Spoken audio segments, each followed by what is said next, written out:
All right, so we are going to look at third grade Mission 1, Lesson 10. I'm going to start from the beginning and model my process. We see here on the digital platform, the objective is to model the distributive property with arrays to decompose units as a strategy to multiply. So I'm going to go straight to the Tower of Power and engage in it so I know what my students will see when they get to this platform.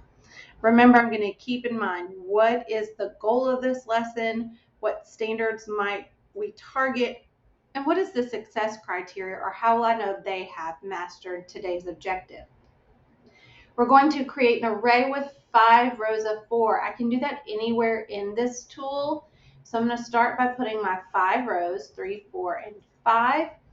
I can quickly fill in those rows with 4 all at one time, like this. So now I have 5 rows of 4. I get an excellent and move on to the next piece of the tower. They want me to skip count by those 4s 5 times. So I know one row of 4 is 4. The next one will give me 8, 12, 16, and 20. Some students might actually feel the need to count one by one objects, but we want them to get into the habit of skip counting, and that comes with their fluencies in a little bit. So we'll create an array with 4 rows of 5. Again, it does not matter where I go, but I'm going to start with my 4 rows. Then I'm going to make sure I get 5 in each row. So I've already got 1, 2, 3, 4, and 5. 4 rows of 5 up there. We'll skip count by 5s 4 times. 5, 10, 15, and 20.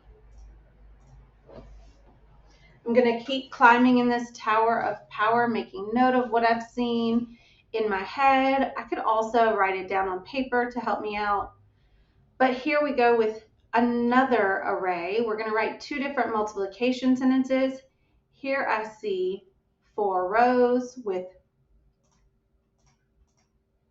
2 in each row. And you can see my computer got a little bit laggy, but 4 times 2 is going to give me 8. And then I could flip those factors, understanding my commutative property of multiplication. 2 times 4 is the same, product of 8.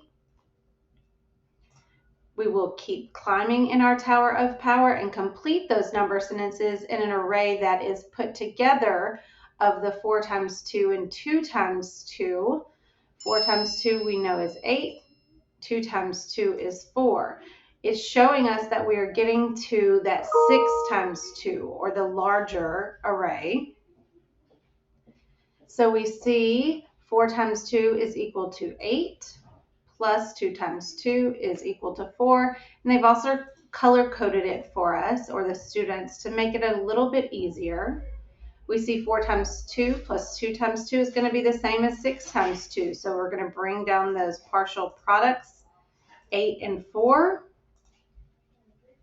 And we know 8 plus 4 is 12. So if we know that 8 plus 4 is 12, we know 4 times 2 plus 2 times 2 is the same as 6 times 2. That must mean 6 times 2 is 12. One last portion. We're going to go ahead and see that this array is 2, 3, 4, 5 rows of 3. We know 5 times 3 is 15. And then we are going to put in our 2 times 3, because 2 rows of 3 is shown here.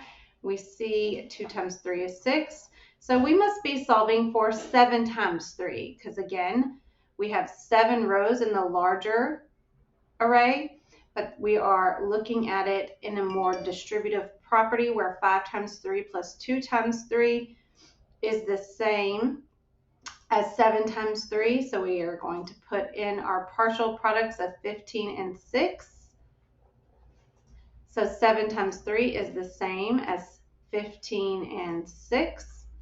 I can think about 15 and 6 as 15 and 5 plus 1 more, because that's easy for me. So I know that 15 and 5 is 20, plus that 1 more of 6 gives me 21.